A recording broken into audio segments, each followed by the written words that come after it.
last 3 months, we found out, when we found out that they were going to fine her $500 a day after 30 days, $1,000 after 60 days, I said, okay, we're going to hit the streets. We're going to there every Friday. Where? From 5:30 to 7 at Fruitvale and MacArthur. So without more, and also Steve Zeltzer is part of Labor Week. He's part of, check out, I think that, how do you say that, Labor Week? Work Week. Work Week. And he's also got a video called really great project, and he's been a leader in many of these fights for Chelsea and Julian and all the whistleblowers. So his, don't go to Labor Video, go to Labor Video Project. If you go to Labor Video, you'll see Woman in Labor. Are you saying Work Week? Yeah, Work Week is KPFA. His YouTube is Labor Video Project, and it's extremely good, informative information. And he always films the rallies against the British and against the Australians, etc. Hey, Steve. Okay, thanks, Ryan. Thanks for having this important discussion on the defense of Julian Assange, of Chelsea Manning, and all journalists and whistleblowers.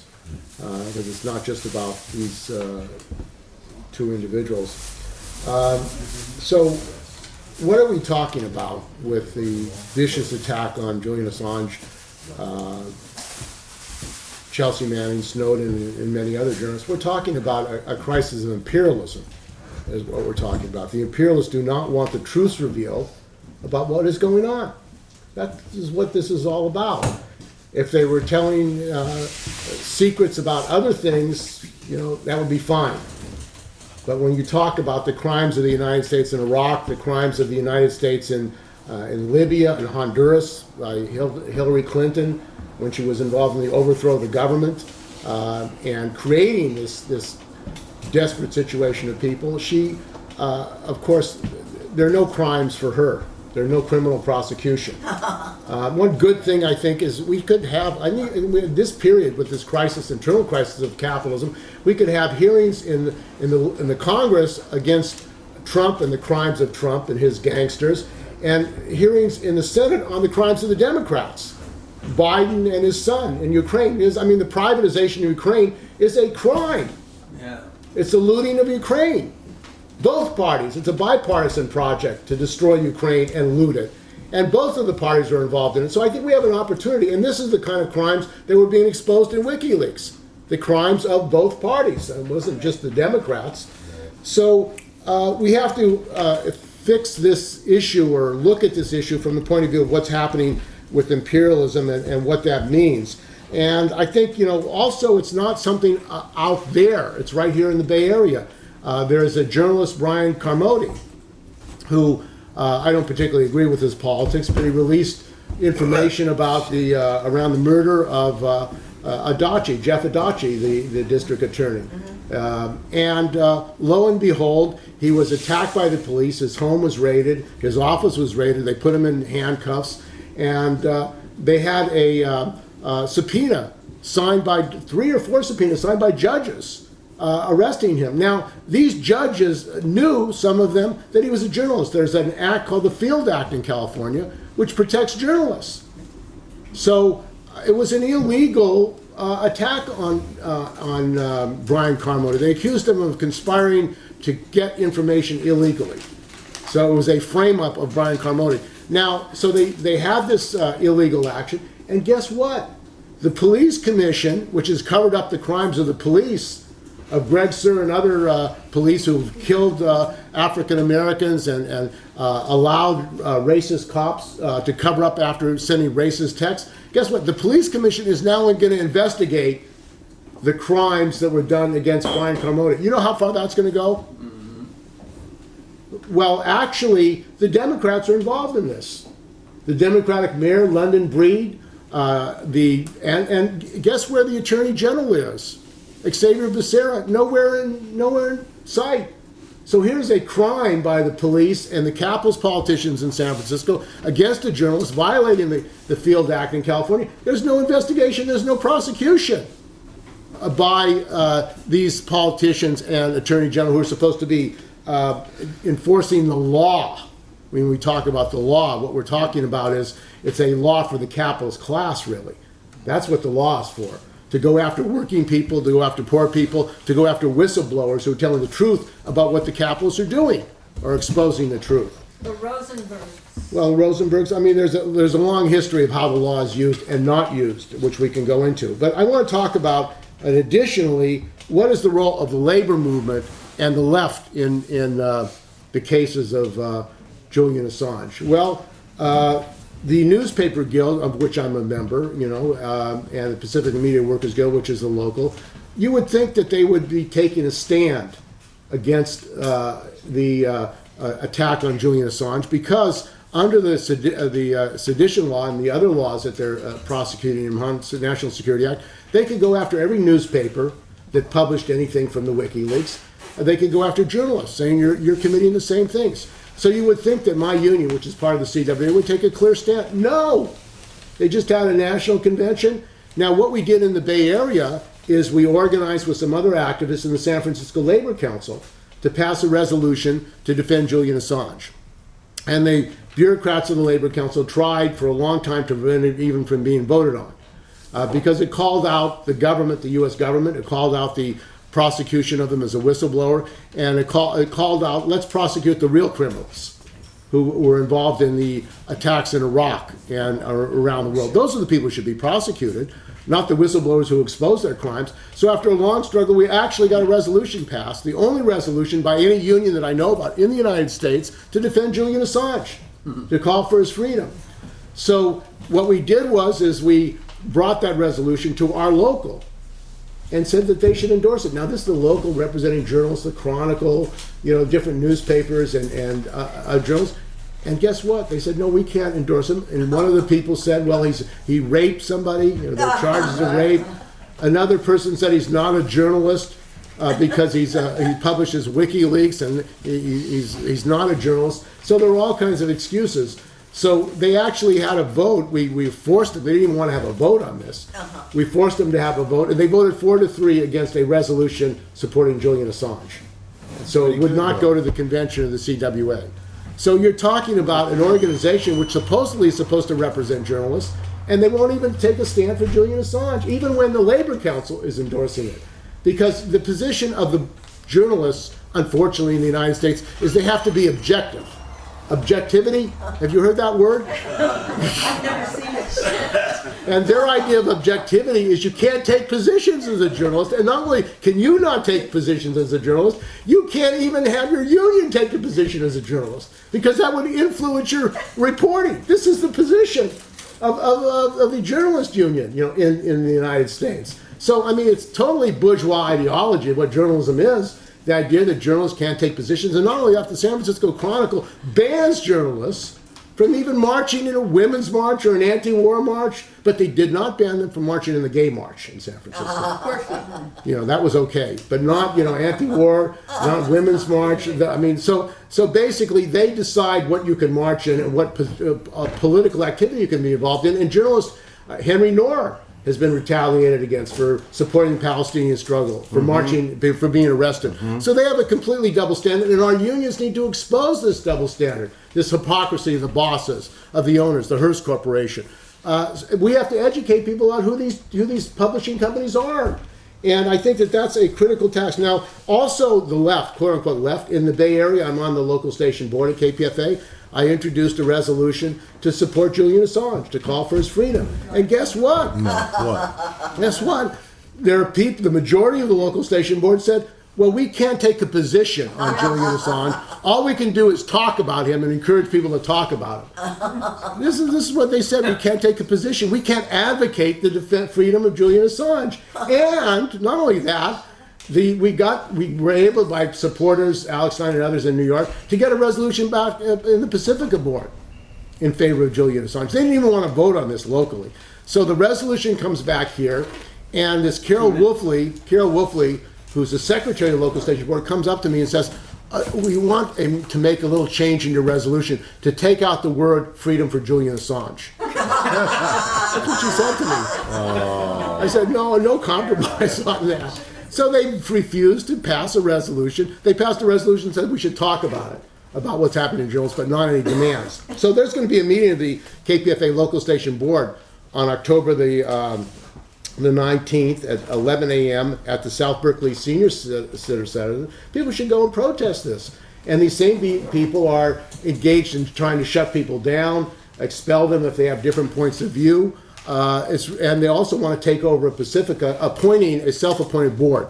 They don't want elections anymore. Have you heard that before? Democracy, let's not have elections. They're getting in the way of things, you know. It's another part of the agenda at KPFA, unfortunately. But the last thing I want to say briefly is the whistleblowers in the Bay Area. Gerald Whitman is a federal OSHA whistleblower who exposed the cover-up, the retaliation against whistleblowers. Michael Madry, who exposed the cover-up in Hunters Point and Bayview and Treasure Island, which are radioactive nuclear dump sites. They're building housing on it. Right. And there was an article in the Chronicle 2 weeks ago about the fact that it somehow did not end up in the Superfund site list. You know, so here you have a nuclear dump site, and somehow mysteriously it doesn't end up in the Superfund site, so they don't have to follow more stringent rules. So guess what? Guess who's behind this cover-up? Nancy Pelosi, Of course. Dianne Feinstein, Gavin Newsom, London Breed. Oh, man. All these people know about it, but money, they want to build $1 million condos on this radioactive nuclear dump. And that people have been contaminated on, the community, black community, cancer epidemics. Richmond too, man. And Richmond too. It's the same in the Bay Area. So has there been any demand for accountability? Has there been any demand to expose this? 6 whistleblowers at Tetra Tech exposed it. They lost their jobs, and 2 officials at Tetra Tech went to prison. But they're still building. There's been no exposure of the fact that the whistleblowers were exposing not just crimes of these companies, but politicians in the Bay Area who are national politicians. Nancy Pelosi is fighting for the whistleblowers. But when it comes to the whistleblowers right here in the Bay Area, somehow she's missing in action. So this is, I think, what we have to expose to people. The real whistleblowers who expose you the crimes of capitalism, the crimes of the criminality of capitalism, they're the ones that get targeted, they're the ones that get punished, while they go after the CIA for whistleblowing against their political enemies, the Democrats' political enemy, Trump. So it's total hypocrisy, it's duplicity. We need to call it out, and we need to organize to defend these brothers and sisters who have been victimized, who have been imprisoned and tortured because of telling the truth to the people of this country. Thank you, brothers and sisters.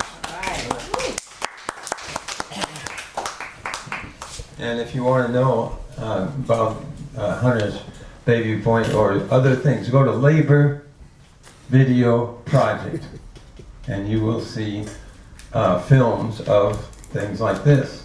I've been in numerous ones, and he's a real leader in the Bay Area. Here's Ricardo from Puerto Rico. Hi, my name is Ricardo Ortiz. I'm a past and former founding member of the Frente Socialista de Puerto Rico, and I also collaborate with Labor Fairs, Labor Video Project, and many other things. I just wanna, talk about the role of the press, historical cases of whistleblowers, including journalists, that a successful campaign have got them free, and the state of affairs that we are facing in this society. I just wanna start by saying, Chelsea Manning and Assange both are victims of capitalism in its highest stage, imperialism. So what they did was expose, how the United States military intelligence apparatus intervenes and oppresses people around the world, and definitely that's a consensus that the capitalist class doesn't want to be broken. As a soldier, Chelsea Manning is part of what the classic Marxists define the domination of the state over people. They describe that the capitalist state is based on armed groups of men, and in this case, contemporary men and women, organized to oppress the working class. So when you got soldiers that rebel against that establishment, definitely something that the capitalist state cannot tolerate. I will not tolerate. I will prosecute. So Chelsea did expose, the role of the United States military on this question. And definitely one of, right here I see Jean. Jean and I are the only ones probably that wore an American military uniform at one point in our lives. And we know that is something called the Uniform Code of Military Justice, that one of, the articles to prosecute these, these orders. Don't this, you have to disobey always general orders and orders in general. And definitely Chelsea broke out with that, and the capitalists went out to get her with vengeance. But, definitely, and in the case of Assange as a journalist, definitely exposing these secrets, so-called secrets, etc. So, but as for example, there has been, even in recent times, successful campaigns to free individuals in similar situations, and I will quote one, the case of Katherine Dunn.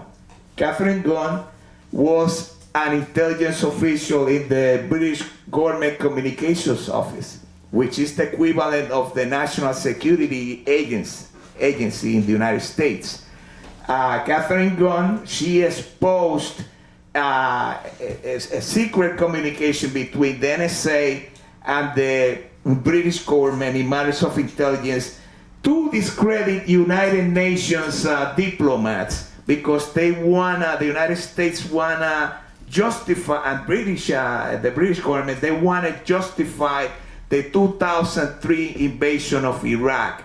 So she exposed to a newspaper called The Observer these secret communications that the American and the British government were trying to frame and discredit diplomats from 6 countries.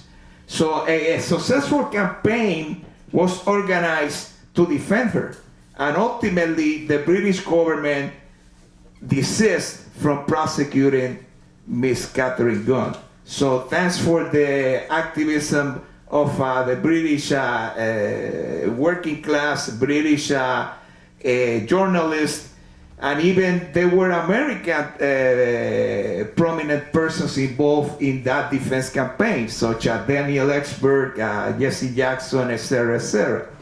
So it shows, as for example, that a coherent United Front can defend people that are fighting for the truth and exposing, imperialist and capitalist oppression around the world. Also, I will mention the case of Daisy Sanchez, a Puerto Rican journalist. In 1990, she did interview the member of a clandestine organization called Los Macheteros, Mr. Filiberto Ojeda Rios, an activist that was accused by the United States government in absentia for crimes of interfering with their interstate commerce and so on. Ms. Sanchez interviewed for a Puerto Rican television channel, Mr. Ojeda, and then the FBI asked the Justice Department, the United States Justice Department, to convene a grand jury and summon Ms. Sanchez, and they want to have the original tapes of the interview, and she refused to give the original tapes, and she resisted. She said, "I will not surrender these tapes because that's even against the protections of the U.S. Constitution, First Amendment." A big campaign in Puerto Rico was organized, the labor movement, through all their support in favor of Ms. Sanchez, and ultimately a federal judge in Hartford, Connecticut, said, she doesn't have to give up these tapes to the Federal Bureau of Investigation, because that would have been an infringement of our First Amendment rights. You can Google that, Daisy Sanchez, Puerto Rican journalist, and you can read about the case. Daisy, Daisy Sanchez. Daisy, D-A-I-S. D-A-I-S-Y. Just the English name. Daisy. Daisy. Daisy. Okay. And the You- country? It's in Puerto Rico. Now I have to add a little bit more time because of the interruption. Couple of minutes. But anyways, we are leading to the point of the need to definitely unite front in defense of fighters for freedom and fighters for the truth, the whistleblowers and journalists. The way that things are going on in the world, particularly, are ones that the imperialist politicians and technocrats are saying that that they do have to contain information because war is not limited. The capitalist class does not limit war in terms of crude classical military actions. I got right here a work that General Rupert Smith, a former commander of the British Army in Northern Ireland, he led the British troops in Iraq during 2003. Also, he was the commander-in-chief of British forces in the Balkans during the U.S.-led NATO invasion. And he says in this book, The Utility of Force, that war has extended more than ever toward media, information, technology. So, the armed forces of the different so-called allies countries have to control the flow of information. Translate that to censorship. Yeah. That's what they are talking about. Okay. So, also, we gotta remember one thing. The so-called free press in America is not free. They are corporations. They are, look at the case of NBC. NBC is owned by General Electric, which is part of the industrial military complex. So we gotta, definitely cease illusions in terms of, a so-called free press. It's a monopoly capitalistic press involved in the industrial military complex. And we need to encourage journalists and workers in the press to organize their own independent media associations and, understand the need of criticize and oppose these on monopoly capital companies that deliver ultimately misinformation. I just want to, point out an example of the consciousness of United Front in terms of the press. Recently, you heard the campaign to make the governor of Puerto Rico to renounce his governorship. There were, 12 days of protests, etc. That was the result also of a good journalistic United Front independent journalist work. The Centro de Periodismo Independiente, which is translated as the Center of Independent Journalists in Puerto Rico, got the information that was used in an application called Telegram, which the governor was communicating with his aides and saying all these homophobic, all these deals that he was making. It was given to that center, the Center of Independent Journalism, and they were the ones that distributed to all the press. And if the other news companies would have not published it, they had their own website that they did publish it. So, it was a counter move against the monopoly or the more capitalistic, enterprises. But, that was done due to the conscientiousness of these workers, these journalists, that we need to organize independent. And we need to act independently of the, dominant capitalist press. So, I just want to say, and I just want to end, that we need to continue exposing the role of the United States media, the United States corporations, the United States capitalism. And I want to say that all the capitalist politicians, including Bernie Sanders, actually Bernie Sanders recently voted for the F-35 super fighter bomber, to be constructed by the United States Armed Forces.